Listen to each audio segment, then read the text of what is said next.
ఇల్లు ఉంటే సరిపోదు, ఇంకొక ఇల్లు కావాలి. ఇక్కడొక ఇల్లు, అక్కడొక ఇల్లు, ఇక్కడికి ఇల్లు. ఒక భార్య సరిపోదు, ఇంకో భార్య కావాలా. ఇక్కడ కామా, అక్కడ కామా, మొత్తం 2 3 4. ఎట్లయితే ఇట్లా కాదు. ఇంటికి ఇల్లు, పొలానికి పొలం, ఆ పొలం నాదే, ఈ పొలం నాదే, మా తమ్ముడిది నాదే, మా అన్నది నాదే, మొత్తం నేనే లాక్కుంటా. ఎంత స్వార్థపరుడురా నువ్వు? నీకేం వాక్యం అర్థమైంది నీకు? ఎందుకు మాట్లాడతాడు దేవుడు నీ బతుకుతావు? నువ్వు ఎప్పుడు సరి చూసుకుంటావు? ఎట్లా ఎంతకాలం బతుకుతావు ఇట్లా? ఇంటికి ఇల్లు, పొలానికి పొలం, ఎందుకు కొట్టుకొని వస్తున్నావు నువ్వు? ఒకడు వచ్చాడు యేసయ్య దగ్గరికి, తెలుసా? లూకా సువార్త 12:13 చదవండి.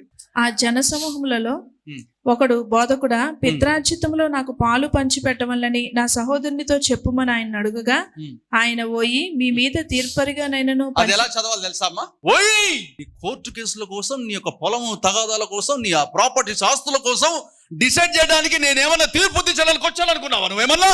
ఒకడి కలిమి విస్తరించవల్ల వాడికి జీవం కలగదురా. నీ అన్న నీ దగ్గర లాక్కుంటే లాక్కొని పోతాడంటే నువ్వు కొట్టాడొద్దు, వదిలే.